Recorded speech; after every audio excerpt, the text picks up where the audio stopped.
वामन भगवान के सुंदर स्वरूप को देखकर सारे देवगण मुग्ध हो जाते हैं। वर्णन आया है कि प्यारे सारे देवगण आए और सबने मिलकर भगवान का सुंदर यज्ञोपवीत संस्कार कराया। जैसा कि आप सभी जानते हैं,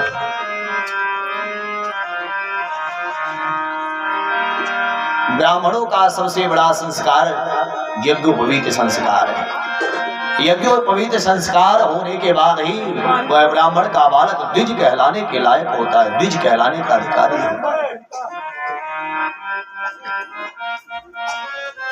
यज्ञोपवीत संस्कार हो रहा है। कश्यप जी ने मूठ की मेखला पहनाई है। देवगुरु बृहस्पति ने गायत्री मंत्र की दीक्षा प्रदान करी।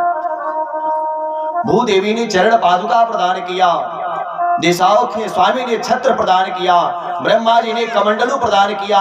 माता सरस्वती ने रुद्राक्ष की माला प्रदान करी और स्वयं भगवती अन्नपूर्णा कुबेर ने अपना भिक्षा पात्र दिया और मैया अन्नपूर्णा आकर के भिक्षा देती है। जो कुछ भी मिला वामन भगवान लेकर के आए, गुरुदेव बृहस्पति को देने लगे। जैसा आप लोग जानते हो, उपनयन संस्कार होता है तो बटुक जिस आचार्य का शिष्य बनता है तो जो कुछ भी भिक्षा में पाता है उस आचार्य को ही निवेदित करता है, गुरु को निवेदित करता है। पहले उपनयन संस्कार होता था, उसके बाद वेदाध्ययन संस्कार होता था और वेदाध्ययन करने के बाद तब समावर्तन संस्कार होता था। लेकिन आजकल ये तीनों संस्कार एक ही दिन कर देते हैं लोग है? लेकिन पहले ऐसी नहीं थी व्यवस्था है।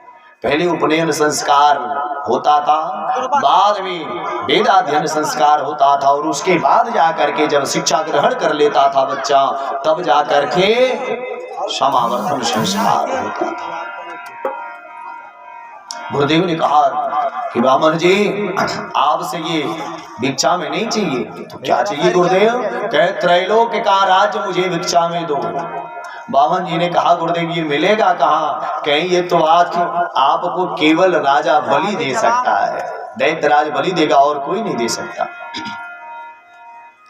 बामन जी ने कहा गुरुदेव आशीर्वाद दीजिए, अवश्य लाऊंगा।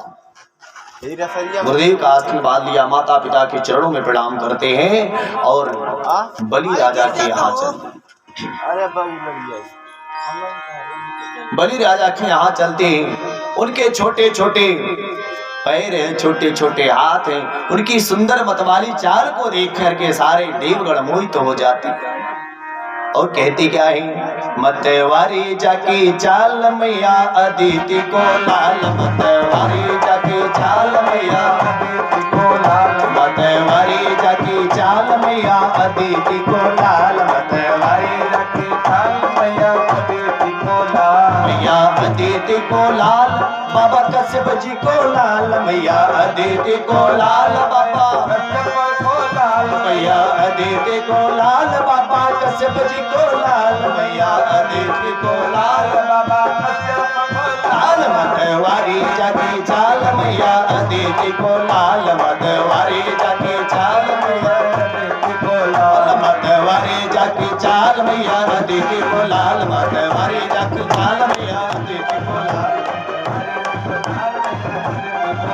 घुघराले वाले बार मैया अदिति को लाल, घुघराले वाले बार मैया अदिति को लाल, या तो होठ लाल लाल मैया अदिति को लाल, या तो होठ लाल लाल मैया अदिति को लाल।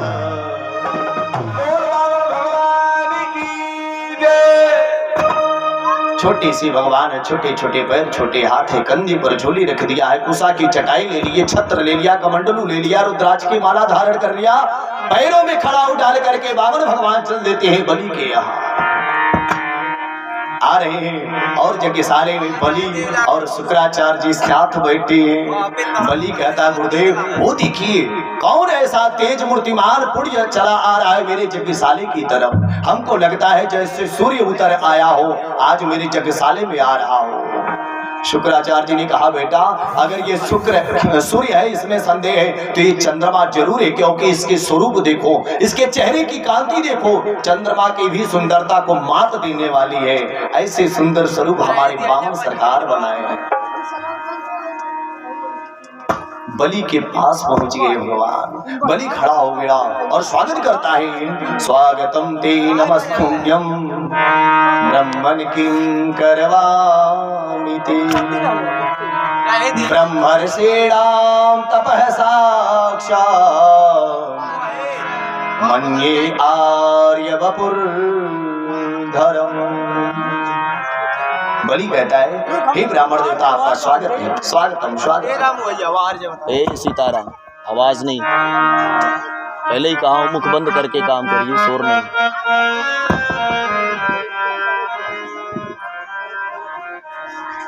महाराज क्या स्वागत करेंगे?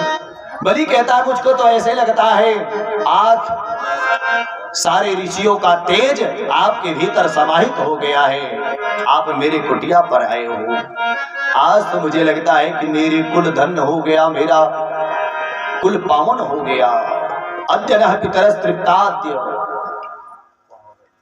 मेरा कुल पावन हो गया, धन्य हो गया है। प्रभु क्या दान में दूं आपको, क्या दूं आपको? बामन भगवान कुछ बोल नहीं रहे, केवल माला जप कर रहे हैं। गुरुदेव से कहता गुरुदेव ये बोलते क्यों नहीं? गुरु जी ने कहा देखा नहीं अभी माला जप कर रहे हैं, और जब तक माला पूर्ण ना हुए, सुमेरु ना आ जाए, तब तक बीच में बोलना नहीं चाहिए, ऐसा नियम है। अब तो महाराज और श्रद्धा उमड़ पड़ी। बलि कहता अरे गुरुदेव इतना छोटा सा बालक और नियम का इतना पक्का, ऐसा ब्राह्मण बालक आज तक मेरे जीवन में नहीं देखा। महाराज बोलिए ना क्या स्वागत करूं आपको, क्या दूं मैं आपको? कुछ ले लीजिए दान में। भगवान अपनी माला को पूर्ण के कहे क्या आप ही बलि हो? हाँ महाराज ठीक पहचाना, बलि के यहाँ हो, मानो क्या चाहिए आपको?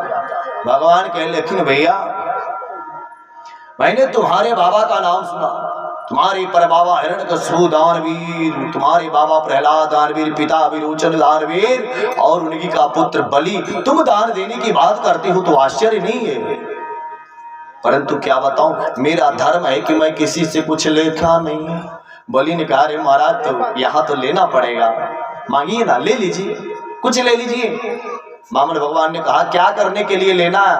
अकेले हैं, अकेले हैं, भगवान का भजन करते हैं। धूप और वर्षा से बचने के लिए छाता है, शयन करने के लिए कुशा की चटाई है, जल ग्रहण करने के लिए कमंडलू है, और ग्रहण करने के लिए तो जहां जाते ही मिलता है कर को ही पात्र बनाकर पा लेते,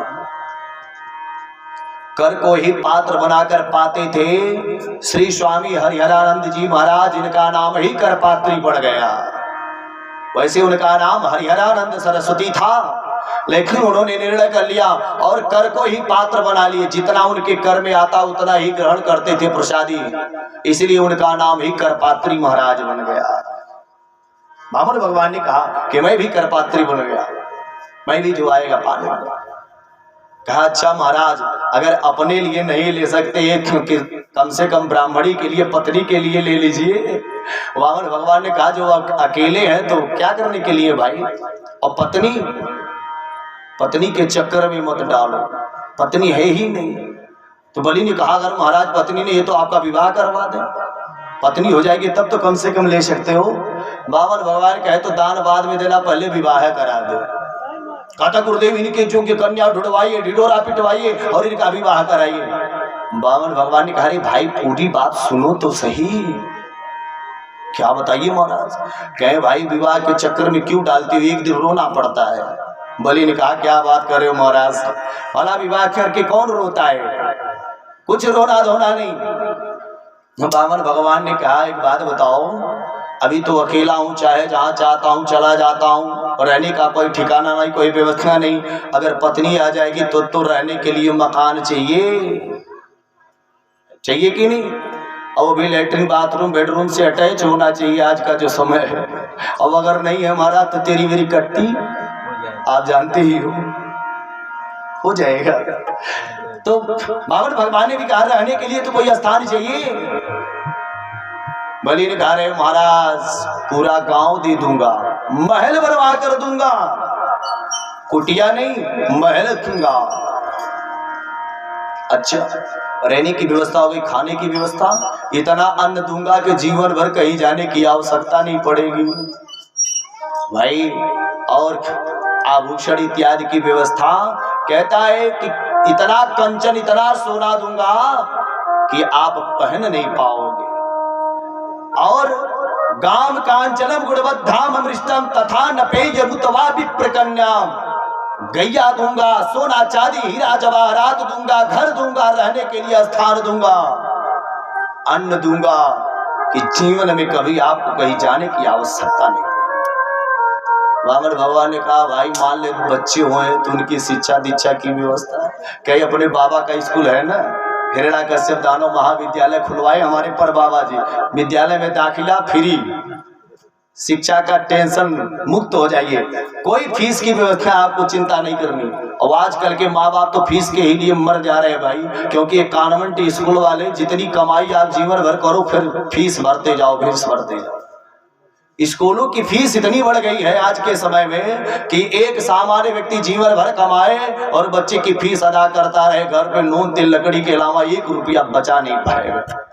बामन जी भी मानो सतर्क हो रहे थे पहले से ही, कहे फीस की व्यवस्था कौन भरेगा, कहे महाराज निःशुल्क शिक्षा, टेंशन मुक्त रहिए। कहे भाई मान लो कोई जरूरी ना एक लड़का हो सकता है 2 4 10 बच्चे हो जाए तो। कहा महाराज कोई टेंशन नहीं है, बिल्कुल चिंता मत करो। बामन भगवान ने कहा तो कोई जरूरी नहीं कि 10 हो तो 10 जीवित रहे, अगर कोई मर गया तो रोएगा कौन। बलि ने कहा, हमारा रोना तो आपको पड़ेगा, उसके लिए भाड़े पर आदमी थोड़ी आएंगे। बामन भगवान ने कहा, तो काहे को विवाह करना जब अंत में रोना ही रोना है, विवाह नहीं करने वाला। अब तो बलि कहा, हे भगवान, घंटा भर से लाइन पे ला रहा था, शायद अब बाबा मान जाएगा और ये बाबा घंटी भर की मेहनत पानी भेज देगा। बलि ने कहा, लेकिन हमने भी निर्णय कर लिया है, बिना दिए आपको जाने नहीं दूंगा। भगवान कहे, देख भाई, अपना तो नियम है कि किसी से कुछ लेते नहीं, और तू कह रहा है बिना दिए जाने नहीं देंगे। तो ठीक है, अगर ऐसी बात है तो ये काम करते हैं कि तू 3 पग जमीन दे दे। कितना मांगा? 3 पग। पदान 3 दैत्रेण, 3 पग जमीन दो, लेकिन वो भी किसी और से नहीं, सम्मितानि पदा मम, मेरे ही पैर से होगा वो 3 पग जमीन। बलि हंसने लगा। बलि कहते हैं, एक बात बताओ महाराज, बुरा मत मानना, हमको तो लगता है जैसे आपका स्वरूप बौना है ना, ऐसे बुद्धि भी बौनी है। अरे आप त्रिलोकी विजयी बलि के सामने खड़े और 3 पग जमीन मांग, वो भी अपने पग से। अरे कितना होगा उसमें, क्या होगा महाराज? वामन भगवान ने कहा, भाई क्या होगा क्या नहीं वो तुमसे कोई मतलब नहीं, मेरा नियम है 3 पग लूंगा, ना तो 3.25 ना तो 3.25, केवल 3 पग। बलि ने कहा, हमारा तो ठीक है, जाइए जहां अच्छा लगे नाप लीजिए। भगवान ने कहा, ऐसे नहीं, रजिस्ट्री करना पड़ेगा, चल करके रजिस्ट्री करो पहले। नहीं आज तो भैया हम तुम्हारी जमीन में घर बनवा ले, कल को तुम्हारा बेटा है कहे तो हमारे बाप की जमीन है, चलो हटो यहाँ से, घर उजाड़ देंगे। ऐसे नहीं, रजिस्ट्री। क्या करना पड़ेगा? कहे तुम तो अपने हाथ में जल ले लो, संकल्प पढ़कर मेरे हाथ में दे दो, फिर मैं नाप लूंगा। इधर शुक्राचार्य जी इसमें नहीं रहा गया। शुक्राचार्य जी ध्यान लगाए, कौन है भाई ये 52 अंगुल का बौना कब से मेरे चेला को भरमाए बैठा है। ध्यान लगाया तो दर्शन हो गया, साक्षात श्री हरि विष्णु है। बलि के पास आए शुक्राचार्य जी, हाथ पकड़ा, खींच कर ले गए थोड़ी दूरी पर। कहते बेटा बलि सावधान। क्या हुआ गुरुदेव? कहते एस में रोचनी साक्षात भगवान विष्णु रव्यः। ये ना तो कोई 52 है ना 53 है, ये तो साक्षात भगवान विष्णु है। ये 52 अंगुल का बौना बनकर आया है। कश्यपादितिर्जातो देवानाम कार्य साधक, देवताओं के कार्य की सिद्धि के लिए कश्यप और अदिति के यहाँ उनका बेटा बनकर के आया है। मेरी बात मानो, जाकर के कह दो कि मैंने लेने देने की कुछ बात नहीं करी, तुम वापस जाओ। बलि ने कहा, गुरुदेव क्या बात कर रहे हो? आप गुरु होकर के मुझे झूठ बोलना सिखा रहे हैं, क्या यही धर्म है? शुक्राचार्य जी ने कहा, अरे बेटा धर्म की बात मत करो, कुछ स्थान ऐसे हैं जहां झूठ बोलने पर कोई पाप कोई दोष नहीं लगता। कौन कौन से? कहती स्त्री सुनर्म विवाहे च वृद्ध्यर्थे प्राण संकटे गो ब्राह्मणार्थे हिंसाया नान्यतम स्याजुगुप्सितम। कहते हैं स्त्री से किसी बात पर झूठ बोलना हो तो कोई पाप नहीं लगता। अब ये तो सारी देवियां मन ही मन कोसती होंगी, बबवा कहाँ से हमारी ही बात हमको बता रहा है। मानो हमारे स्वामी जी अगर कुछ बताने वाले भी होंगे तो सतर्क हो जाएंगे, हमको बताइए नहीं करेंगे, है ना। राधे राधे बोलना पड़ेगा। इसका कारण है क्योंकि स्त्रियों को महाराज युधिष्ठिर जी का शाप है, उनके मन में कोई बात तो रुकती है नहीं, और जब तक 2-4 लोगों से बांट ना लेवे तब तक उनको चैन नहीं मिलता। इसलिए स्त्री से किसी भी रहस्य को छुपाना हो, झूठ बोलना हो तो कोई दोष नहीं लगता। किसी के विवाह में अगर थोड़ी सी झूठ बोलने से किसी का विवाह हो जा रहा हो, संयोग बन जा रहा हो और दाम्पत्य जीवन सुखमय व्यतीत हो रहा हो तो वहां भी कोई दोष नहीं लगता। मृत्युर्थे धन जा रहा हो, नष्ट हो रहा हो और झूठ बोल देने से अगर बच जाए तो वहां भी दोष नहीं लगता। प्राण संकट में हो वहां झूठ बोलने से अगर बच जाए तो दोष नहीं लगता। गौ माता के ऊपर संकट हो, झूठ बोलने से अगर बच जाए तो वहां भी दोष नहीं लगता। ब्राह्मण के ऊपर कोई अत्याचार हो रहा हो, झूठ बोलने से अगर वो सुरक्षित हो जाए तो दोष नहीं लगता। हिंसायाम किसी जीव की हत्या हो रही हो और अगर आपके झूठ बोलने से उसकी प्राण बच जाए तो वहां दोष नहीं लगता।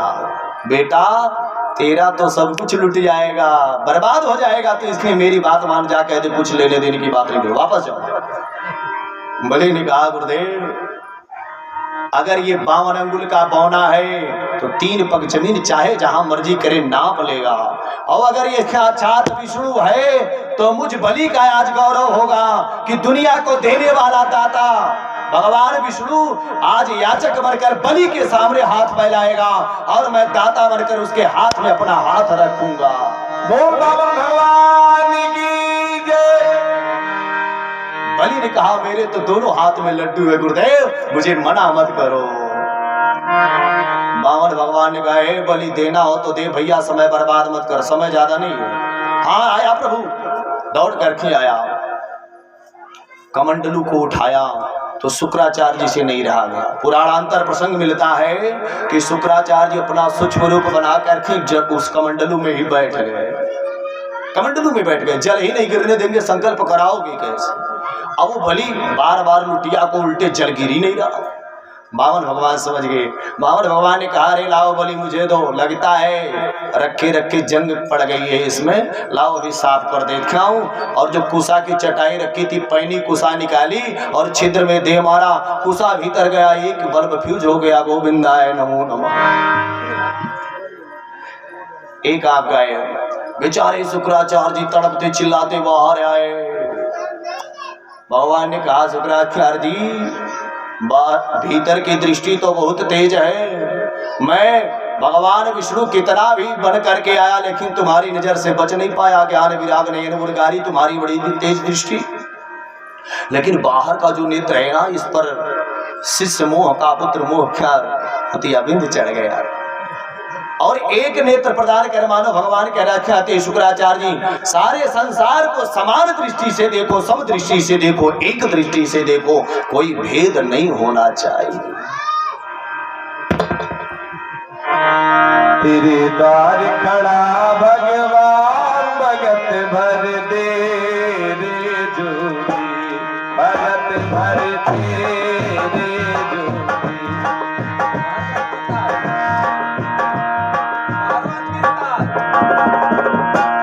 तेरे द्वार खड़ा भगवान भगत भर दे रे जोगी, भगत भर दे रे जोगी, भगत भर दे रे जोगी। तेरा होगा बड़ा एहसान, हो तेरा होगा बड़ा एहसान कि जुग जुग तेरी रहेगी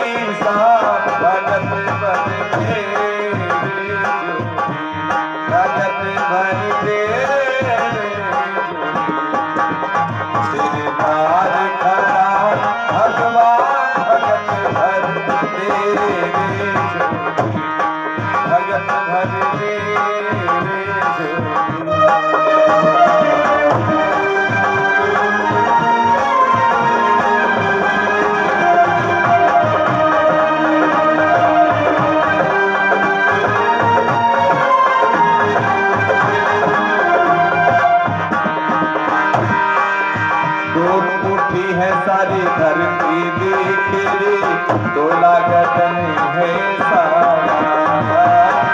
डोल उठी है सारी धरती देख रे, डोला गगन है सारा। भीख मांगने आया तेरे घर, जगत का पालनहार रे, जगत का पालनहार। हो गया तेरा मेहमान, कर ले मुझसे जरा पहचान। भगत भर दे, भगत भर दे, तेरे द्वार खड़ा भगवान, भगत भर दे।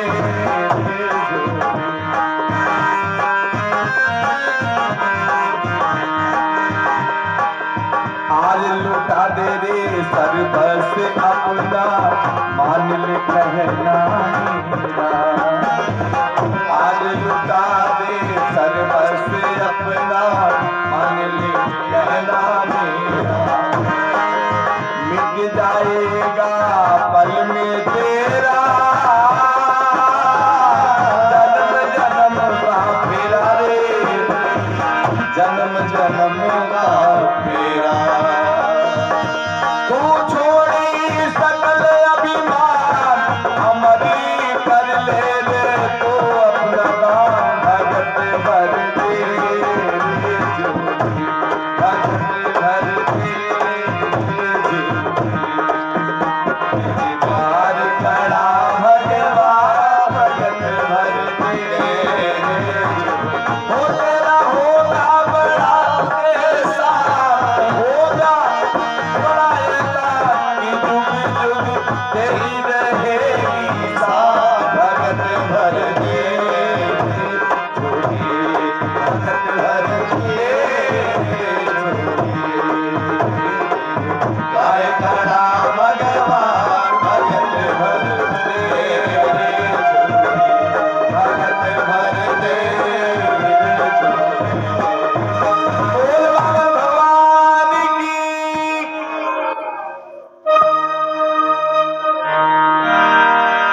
बावन भगवान कहते बलि लाओ मुझे दान करो। बलि ने संकल्प किया और संकल्प का जल भगवान के हाथों में दे दिया। भगवान कहें कि अब प्रणाम करो।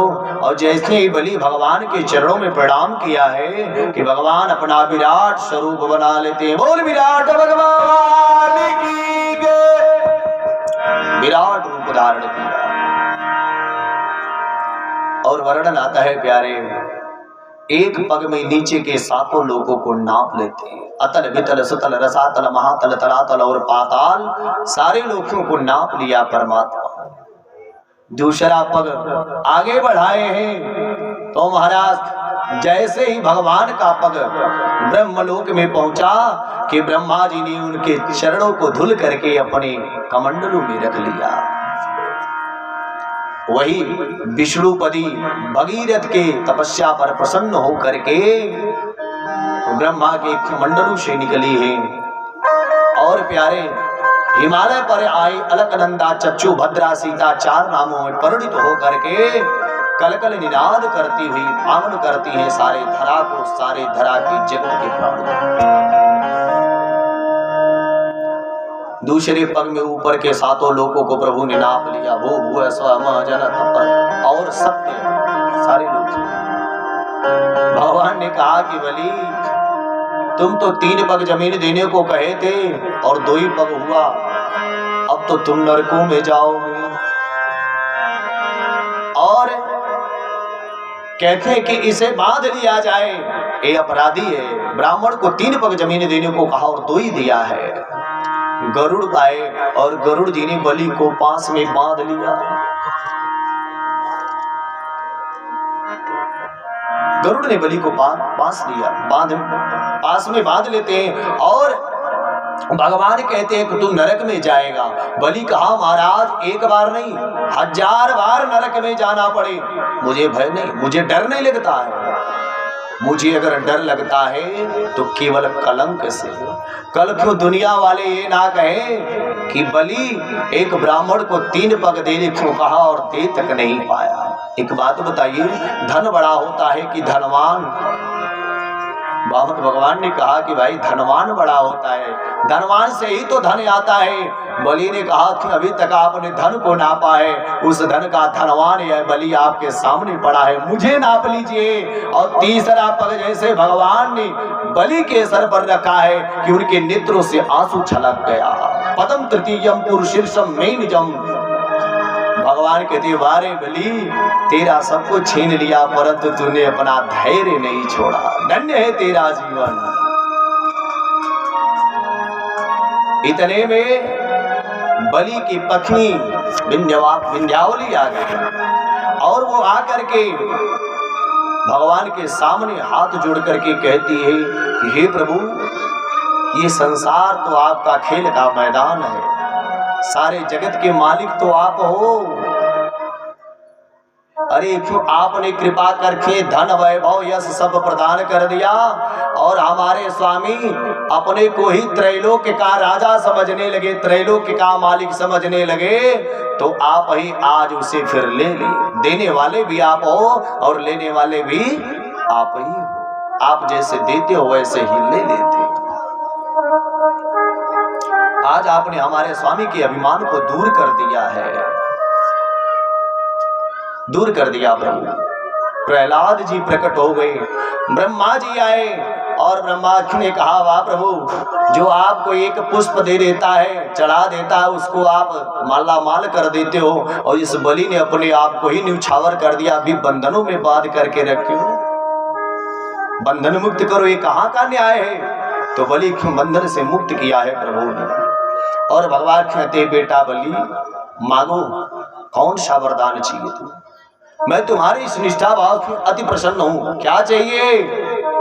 बलि ने कहा सरकार, अब जब आप मिल गए तो फिर मांगना क्या है, कुछ नहीं चाहिए। भगवान ने कहा तो ठीक है, मेरा आशीर्वाद है कि तू सुतल लोक का राज भोगेगा और अगले मनवंतर में तू ही इंद्र बनेगा, मैं तुझे वचन देता हूं। ऐसा उन्हें वचन दिया। फिर भी अगर तेरे मन में कोई कामना शेष हो तो मांग ले। पुराणांतर प्रसंग मिलता है, बलि ने कहा सरकार, जब भी मैं महल से बाहर निकलूं तो दरवाजे पर आपका दर्शन कर लिया करूं। भगवान ने कहा तो क्या हम तेरे द्वारपाल बन जाए? बलि ने कहा ये तो मैं नहीं कहता, जो इच्छा थी मन में सो कह दिया। तो वर्णन आता है कि भगवान एक रूप के द्वारपाल बन करके बलि के यहाँ रहने लगे। कहती कि प्रेम के बंधन में मोहन बधे गए, प्रेम के बंधन में मोहन बधे गए, प्रेम के बंधन में मोहन बधे गए। प्रेमियों ने जो बनाया बन गए, प्रेमियों ने जो बनाया बन गए, प्रेम के बंधन में मोहन बंध गए, प्रेम के मोहन में मोहन बंध गए, प्रेम के बंधन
छोड़े चक्र, क्या किया? छोड़े चक्र, छोड़े चक्र धनुषधारी बन गए, छोड़े चक्र धनुषधारी बन गए, प्रेम के बंधन में मोह बंध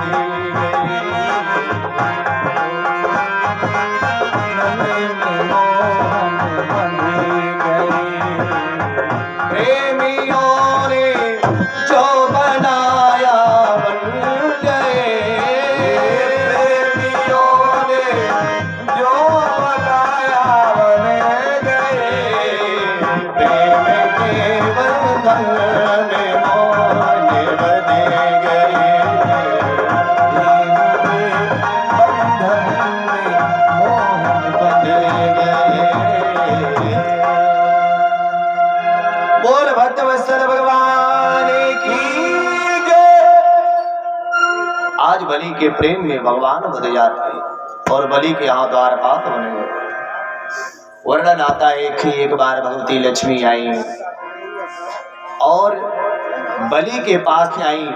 बलि ने पूछा कि आप कौन हो, कहाँ से आई हो? उन्होंने कहा कि मेरा कोई नहीं है भैया, अपने यहाँ नौकरी के लिए मुझे रख लो।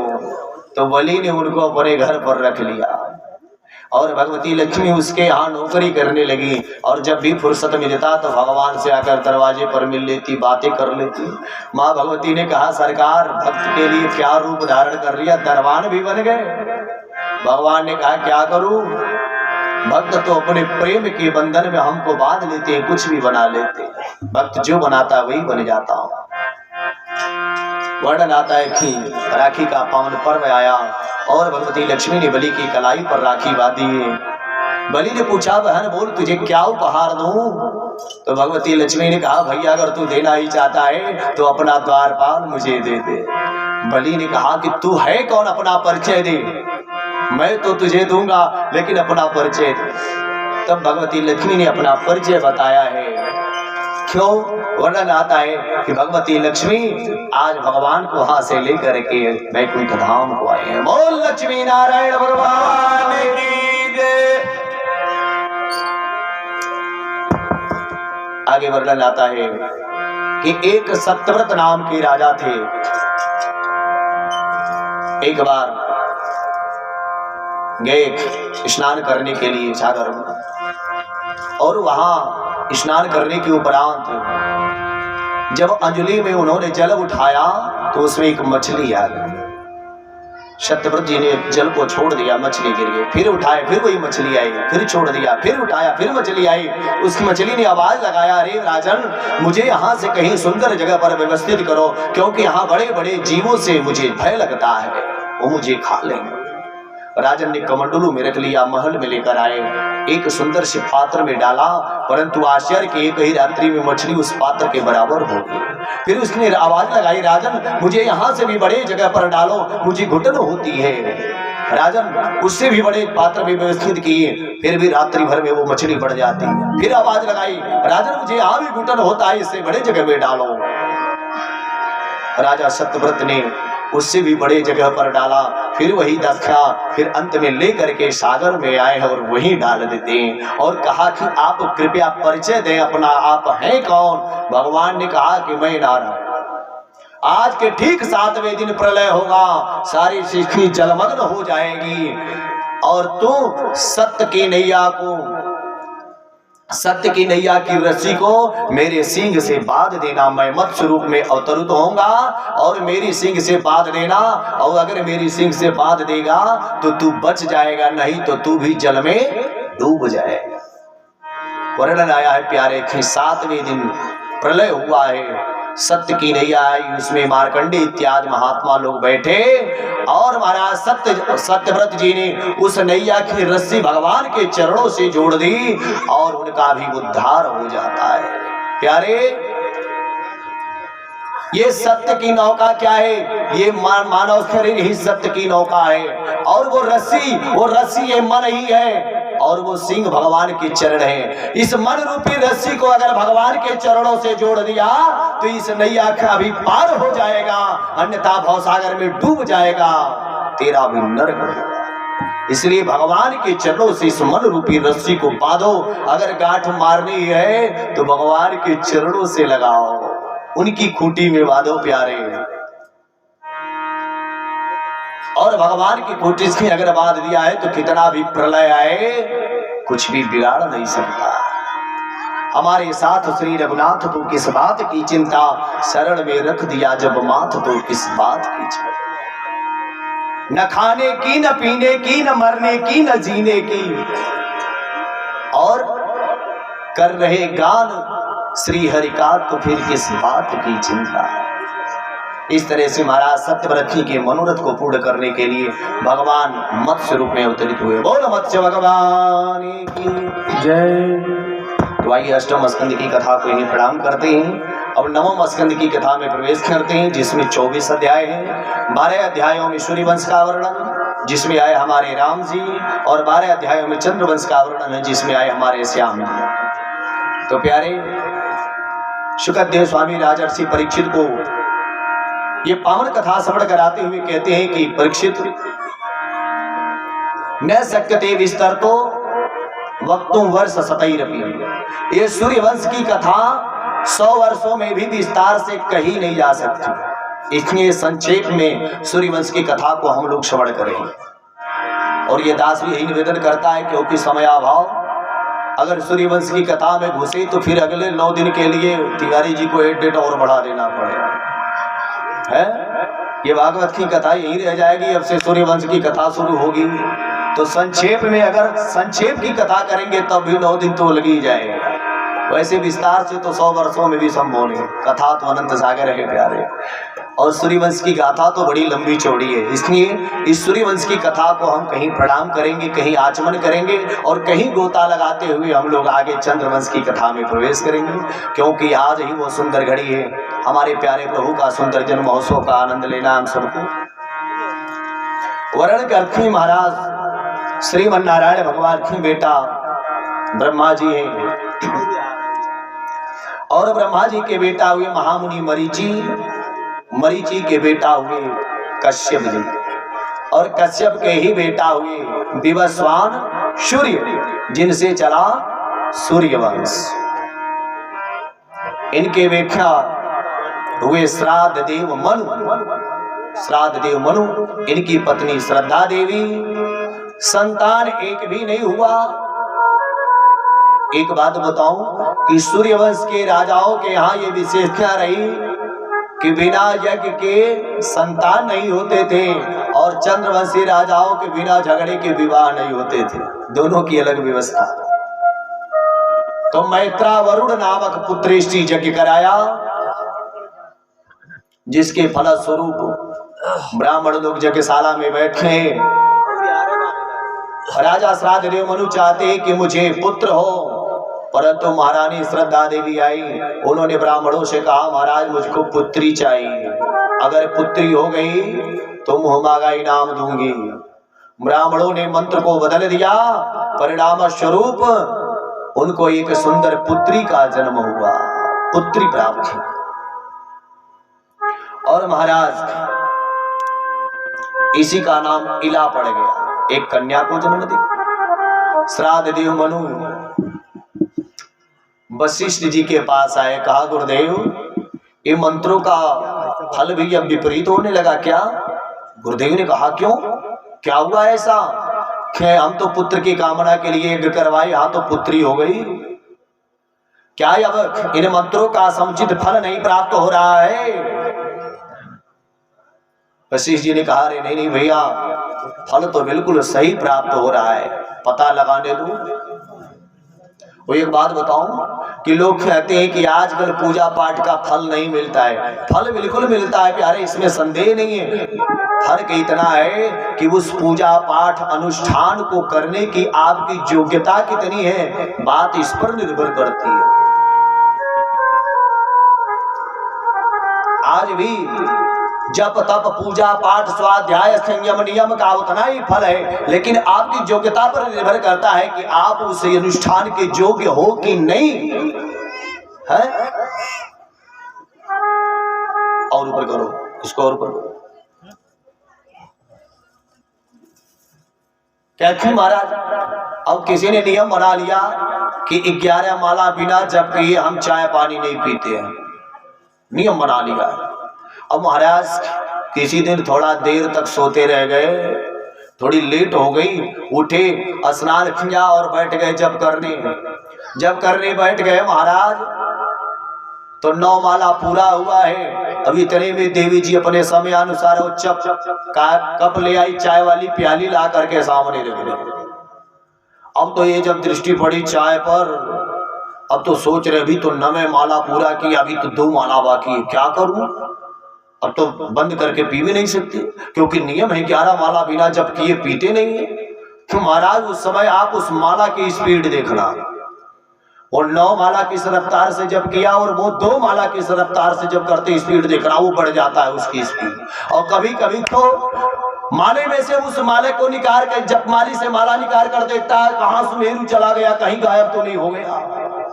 तो बताओ फल मिलेगा क्या? मिलेगा? खराब ही नहीं मिलेगा। आज भी उतना ही फल है प्यारे, परंतु ये आपकी योग्यता पर निर्भर करता है कि आप उस अनुष्ठान के योग्य हो कि नहीं, है ना। वशिष्ठ जी ने कहा पता लगाते, ब्राह्मणों से पूछा, ब्राह्मणों ने सारी बात बताई। महारानी को पुत्री चाहिए था, सो हमने मंत्र बदल दिया। वशिष्ठ जी ने कहा भाई तुमको पुत्र चाहिए था, रानी को पुत्री, और पुत्र और पुत्री दुइये तो होते हैं, कोई बात नहीं, जाओ।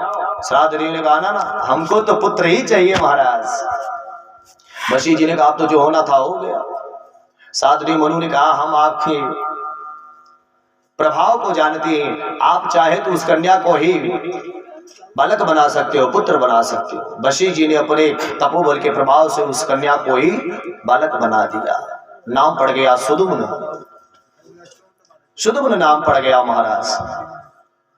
और कहते हैं कि बाद में मनु महाराज के और संतानी हुई, इच्छा को निग सरियाती धृष्ट कृष्ण धृष्ट कृष्ण करुष नरिष्यंत प्रसन्न नभग आदि 10 पुत्र हुए।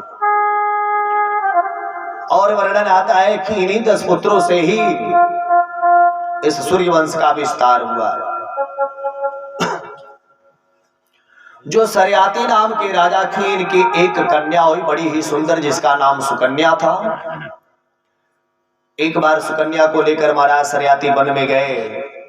वहां चमन नाम के महात्मा जी तपस्या कर रहे थे और पूरे शरीर पर दीमक लग गई थी, मिट्टी चढ़ गई थी, केवल ये ज्योति जुगनू ही दिखाई दे रही थी। सुकन्या ने कौतूहलवश एक तिनका उठाया और उनके नेत्रों में चुभो दिया, जिसके कारण उनके नेत्रों से रक्त बहने लगा। रक्त बहने लगा और महाराज सरियाती के जितने सैनिक थे सबके मनमूत्र रुक गए, सब घबराने लगे। सरियाती जी ने कहा कि लगता है किसी ने च्यवन महात्मा का अपमान कर दिया है। लौट कर आए, सुकन्या ने सारी बात बताई तो न चाहते हुए अपनी बिटिया सुकन्या का विवाह महात्मा च्यवन के साथ कर दिया। सुकन्या पतिदेव की सेवा शुश्रूषा में लगी रही। बाद में अश्वनी कुमारों के प्रभाव से महात्मा च्यवन की दृष्टि भी प्राप्त हो गई और बुढ़ापा भी दूर हो गया, युवावस्था को भी प्रदान कर लिया।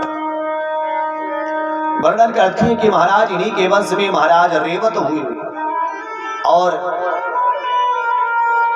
इन्हीं की बेटी रेवती, जिनका विवाह कृष्ण कन्हैया के बड़े भैया दाऊद भैया के साथ होता है, जिसकी कथा हम लोग 10वें स्कंद के उत्तरार्ध में श्रवण करेंगे। वर्णन आया है कि महाराज इन्हीं के वंश में आगे चल करके महाराज ककुदमी हुए और इन्हीं के वंश में महाराज नभग हुए, नभग के नाभाग हुई और नाभाग के परम भागवत श्री अम्बरीश जी महाराज हुए, जो भगवान के अनन्य भक्त हैं, भगवान की सेवा करते हैं। एक बार अम्बरीश जी भगवान के भोग के लिए गेहूं पीस रहे थे, चाकी चला रहे थे और गर्मी से भीग गए। भगवान से नहीं रहा गया तो भगवान भी पीछे प्रकट होकर पीतांबर से पंखा करने लगे अम्बरीश जी पीछे मुड़कर देखे, अरे सरकार क्या कर रहे हैं, आप मेरी सेवा कर रहे हैं। भगवान ने कहा, रे भाई तू एक क्षत्र सम्राट हो करके मेरे लिए चाबी चला सकता है, तो क्या मैं तेरे लिए पंखा नहीं कर सकता। ऐसे भगवान के भक्त अम्बरीश जी। और अम्बरीश जी एकादशी का व्रत करते हैं। हम वैष्णवों का सबसे सुंदर सबसे प्यारा व्रत है एकादशी व्रत। एकादशी व्रत जरूर करनी चाहिए। एकादशी व्रत करते हैं वो भी निराहार निराजल, जल भी नहीं लेते हैं। सोचो कि जल भी नहीं लेते हैं। और आज तो एकादशी के ठाट निराले होते हैं। अभी जो पिछले महीने की एकादशी बीती है ना, कार्तिक महीने वाली एकादशी, हरि प्रबोधनी एकादशी जो नाम है, इसमें तो महाराज सारे लोग रहते हैं। और कुछ लोग तो इस चक्कर में रहते हैं कि अरे इसी एकादशी को तो सिंगाड़ा और न जाने क्या क्या खाने को मिलता है, 4 किलो मूंगफली, 5 किलो सिंगाड़ा, कुट्टू का दाना, पापड़ की आटा की रोटी और गन्ना इत्यादि, तो ऊपर से वो तो बोनस है। दिन भर मुख चलता रहता है। कुछ लोगों को कहो भाई एकादशी कर लो, कहते अगर एकादशी करेंगे तो द्वादशी देख नहीं पाएंगे। क्यों? कहे महाराज बिना खाए हमारा तो चलता नहीं, मर जाएंगे अगर एकादशी कर लेंगे। अब बताओ, एक दिन नहीं खाओगे तो क्या मर जाओगे? प्यारे, ऐसे ही एक व्यक्ति था, वो भोजन ज्यादा करता था और घर वालों ने कहा भाई ये बहुत भोजन करते हैं, इसको निकालो घर से। निकाल दिया तो सोचा कि अब कहाँ जाएंगे, इतना भोजन करते कहीं और तो गुजारा लगेगा नहीं, तो साधु बन जाए महात्मा, और जब कंठी ले लेंगे तब तो भंडारा चकाचक मिलेगा, आश्रम पे पाते रहेंगे, कोई झंझट है नहीं, है ना। तो एक गुरु जी के पास या महात्मा जी के पास कहा, गुरु जी चेला बना लीजिए। गुरु जी ने कहा क्यों, क्या बात हो गई? क्या कुछ नहीं गुरुदेव, घर द्वार छोड़ करके चलाया हूं, बस आपकी शरण में, आप मुझे अपनी शरण में रखें, चेला बना लीजिए गुरुदेव। और महात्मा जी ने कहा ठीक है भाई बन जा चेला। चेला बना दिया। तो कहता है गुरुदेव एक बात पूछूं, क्या बात है? क्या गुरुदेव पंगत कितनी बार लगती है? गुरु जी ने कहा क्यों, क्या बात है? क्या गुरुदेव थोड़ा ज्यादा खाता हूं ना, इसलिए पूछ रहा था कितनी बार लगती। गुरुदेव ने कहा अरे 2-3 बार लगती। क्या गुरुदेव अगर ऐतराज न हो तो तीनों पंगत में बैठ लिया करो। गुरु जी कहीं तना खाता है दिन में 3 बार। अरे गुरुदेव बस कृपा है आप जैसे संतों की। गुरु जी ने कहा ठीक है भाई बैठ जाना, खाते रहना, कोई बात नहीं। अब महाराज इधर तो गाड़ी चलती रही, संयोग से एकादशी आ गया। और एकादशी के दिन तो सारे भगत जितने हैं सब बैठ करके माला जप रहे, ओम नमो भगवते वासुदेवाय, ओम नमो भगवते वासुदेवाय। कोई सीताराम सीताराम कर रहा है। अभी आया देखा न चूल जले न चक्कर, कोई धुआं धक्कड़ ना। आज आया कहता गुरुदेव क्या बात है, आज कुछ धुआं धक्कड़ दिखाई नहीं दे रहा, भंडारे में कोई दिख नहीं रहा। गुरुदेव ने कहा अरे आज एकादशी है। क्या आज एकादशी है? हाँ हाँ एकादशी है बेटा, तुम भी एकादशी रहो। अरे गुरुदेव ऐसा अन्याय इस दास के साथ मत करो। गुरु जी ने कहा क्यों? क्या एकादशी रह गया तो द्वादशी देख नहीं पाऊंगा, आपका चेला मर जाएगा आपके सामने, आपको बड़ा पाप लगेगा। गुरु जी ने कहा ऐसी बात है? कहा गुरुदेव। तो कहें कि देखो बेटा आश्रम पे तो भोजन नहीं बनेगा, अन्न नहीं बनेगा, अगर तुमको बनाना आता हो तो ले लो आसन और राशन ले लो और जाकर कहीं बना लो। अरे गुरुदेव मरता क्या नहीं करता, लाइए। गुरुदेव ने कहा भाई इसको दे दो, आटा राम रस आलू दे दिया, गुड़ घी इत्यादि। जब ले लिया गुरुदेव ने कहा देखो जाना और भोग बनाना तो पहले ठाकुर जी को बुला लेना, हमारे राम जी को बुलाना और उनको खिला लेना और फिर ठाट से खाना। कहा कि ठीक है गुरुदेव। लेकर के आया महाराज गांव के बहरा, महदैया गांव के बहरे जो पोखरवा नहीं है काली मैया के पास है, वहीं बैठ गया पोखरे पर और बनाया टिक्कर, खूब बढ़िया से लगाया प्रसादी। और जैसे सोचा कब खाएं तब तो गुरु जी की बात आ गई, कही थी भगवान को बुला करके तब खाना। अब तो लगा बुलाने कि राजा राम आइए, प्रभु राम आइए, मेरे भोजन का भोग लगाइए।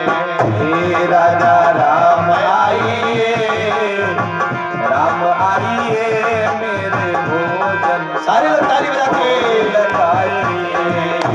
राजा राम आइए, प्रभु राम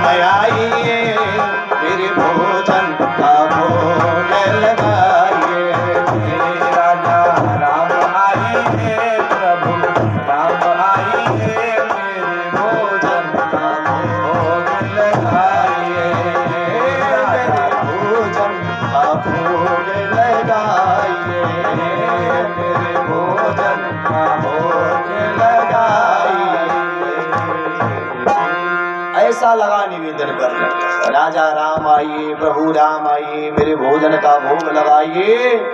और राम जी जैसे सुने तो सोचे भाई ऐसे ही बुला रहा है ये भगत, कुछ तो यहाँ और नहीं सेवा कर रहा है। तो थोड़ी रुक गए, अभी आए नहीं, तो थोड़ी देर इंतजार किया। कहता हो हम समझ रहे हैं, हम समझ रहे हैं, आप सोच रहे हो कि धूप दीप दिखाया नहीं, आचमनी अर्घा घुमाया नहीं और ऐसे डायरेक्ट बुला रहा है। तो कहता है कि आचमनी अर्घान आरती यहाँ यही मेहमानी, आचमनी अर्घान आरती यहाँ यही मेहमानी, आचमनी अर्घान आरती यहाँ यही मेहमानी, यार ही मेहमानी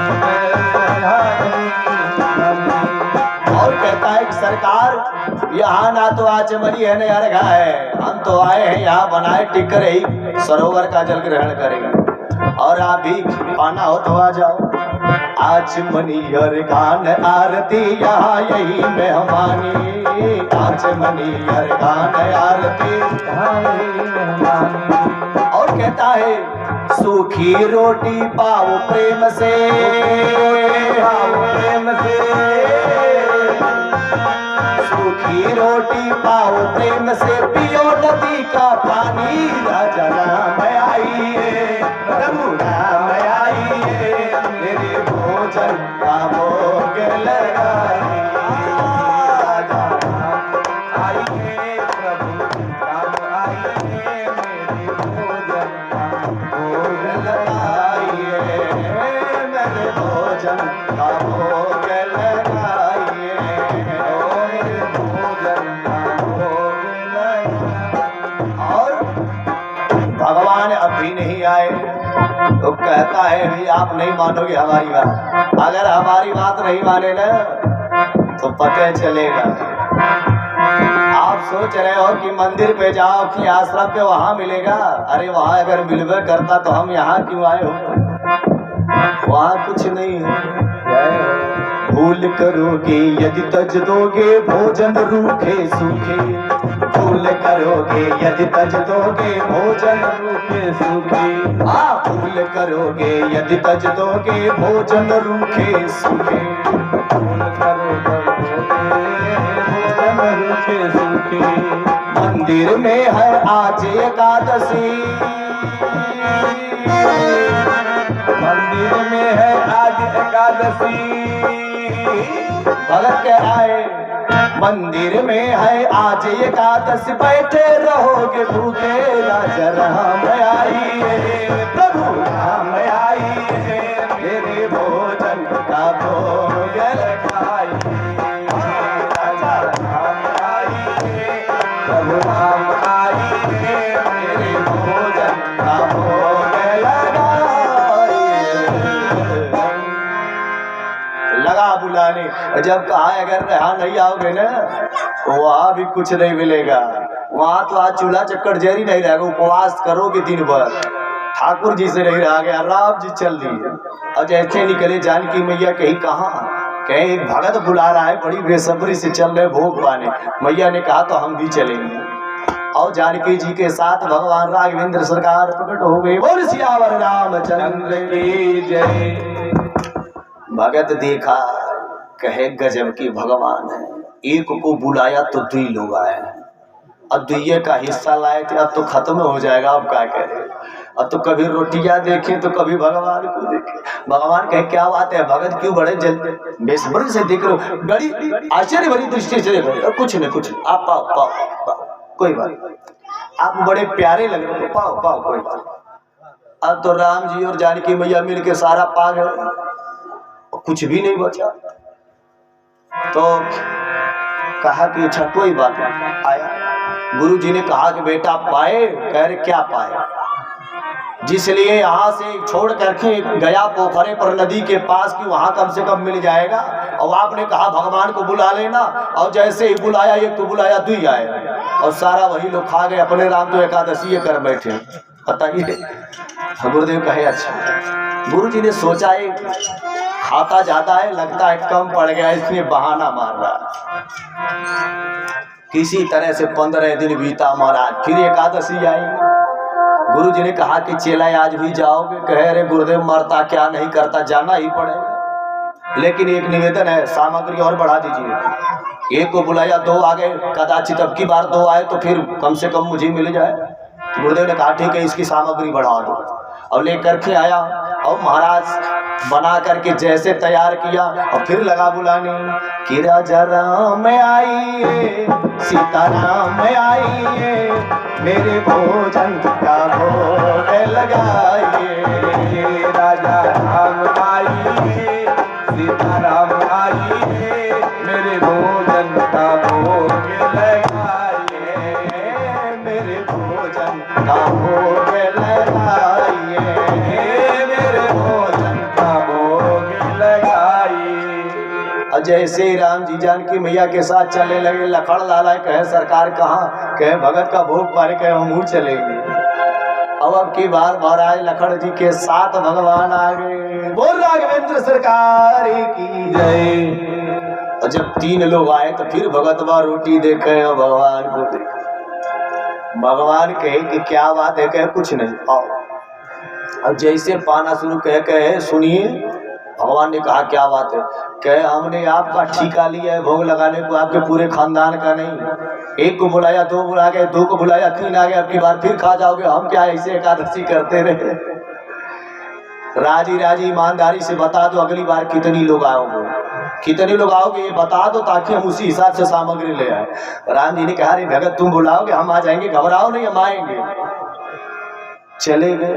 अब की बार आया, गुरु जी से कहा गुरुदेव बड़ा लफड़ा है भोग वाले में। कहे क्या बात है? कहिए को बुलाया, 2 आए, 2 को बुलाया, 3 आए, अब की बार फिर नहीं मिला।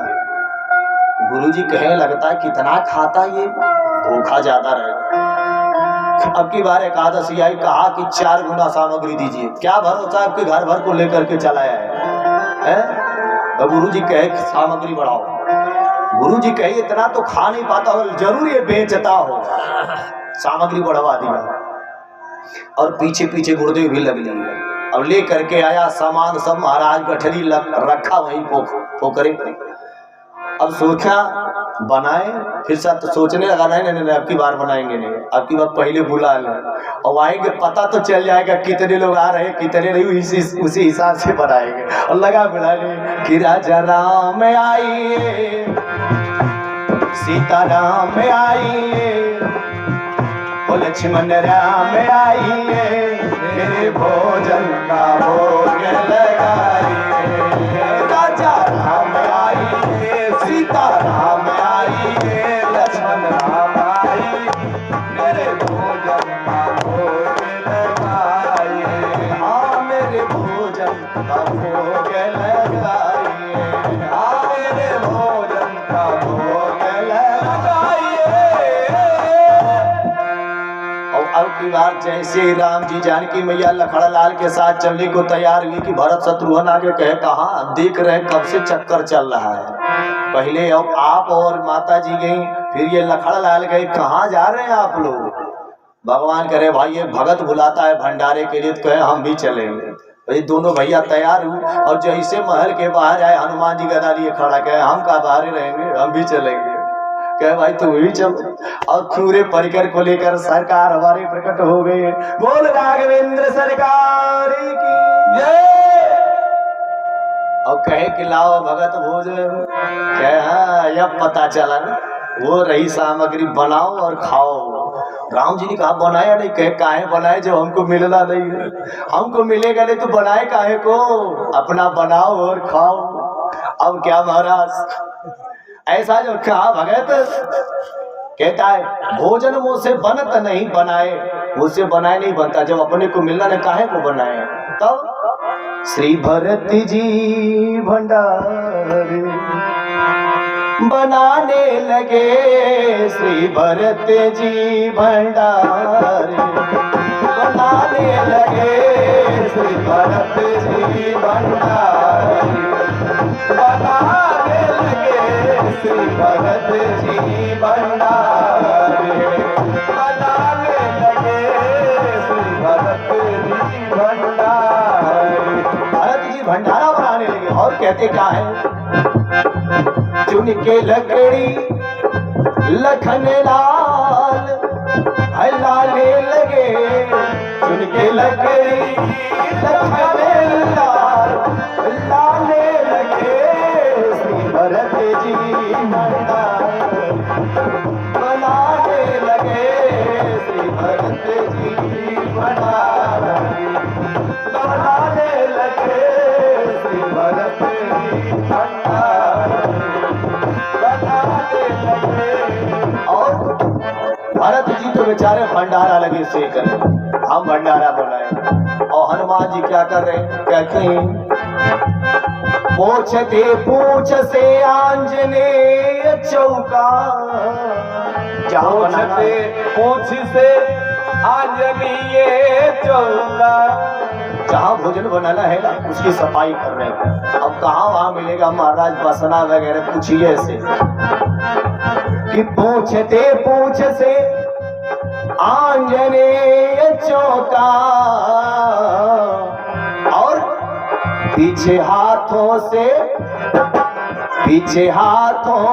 पोता लगाने लगे, पीछे हाथों से पोता लगाने लगे श्री भरत जी बनाने लगे श्री भरत जी बनाने लगे।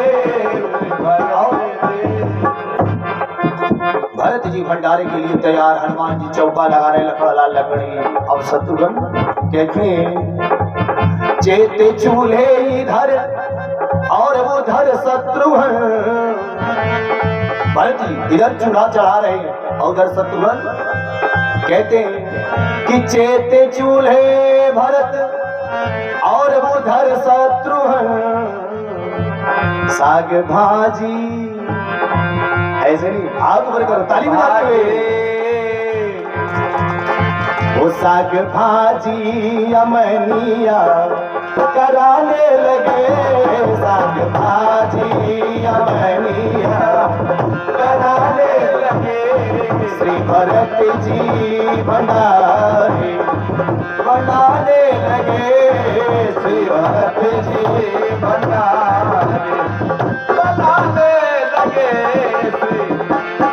और सारे लोग भजन भंडारे बनाने लगे और संकेत हो गया किशोरी जी का, तो कहती हैं पाके संकेत शक्ति का जत्थे वहां, पाके संकेत शक्ति का जत्थे वहां। और कौन आ रहा है, अष्ट सिद्धि और नौ निधि आने लगे, अष्ट सिद्धि और नौ निधि आने लगे बनाने लगे श्री भरत जी भंडारी बनाने लगे। बोल भक्त वत्सल भगवान की जय, जय श्री राधे। सब लोग मिलकर भोजन बनाने लगे और नेत्र बंद करके बैठा रहा।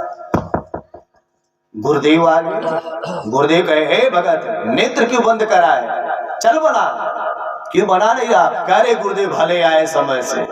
गुरुदेव ने कहा क्या हुआ, क्या वो देखिए, अरे कल तक तो केवल मानव रूप में आ रहे थे, मानव आ रहे थे, अपने आए, पत्नी लाए, भाई को लाया, चलो ठीक है, लेकिन अब की बार तू बनरो लेके आए, वो देखिए बैठा है वो किनारे। अब गुरुदेव कहे कहाँ, क्या वो देखिए सामने बैठा है, कहे हमको तो दिख नहीं रहा, क्या वो पीछे टोपी लगाए वो जा रहा है उठ के, वो कूद रहा है, देखिए उधर दौड़ रहा है, हनुमान जी को बता रहा। अब तो गुरुदेव कहे अरे बेटा कहाँ, मुझे तो दिखाई नहीं पड़ रहा है। अब तो लगा रोने, कहा हे भगवान मेरे गुरुदेव को भी आप दिख जाइए, अगर गुरुदेव क्यों नहीं दिखे तो गुरुदेव सोचेंगे ये झूठ कह रहा है। तो भगवान कहे कि तेरे जैसे सरल तेरे गुरुदेव जी नहीं है, उनको अपने ज्ञान का अभिमान है। तो गुरुदेव ने कहा बेटा क्या कहे गुरुदेव भगवान कह रहे आप सरल नहीं है। तो गुरु जी भी लगे रोने। गुरुजी भी रोने लगे और रोते रोते रोते रोते जब आंसुओं में एकदम तरल हो गए तो भगवान भी उनके सामने प्रकट हो गए और उनको भी दर्शन दे दिया। बोल भक्त वत्सल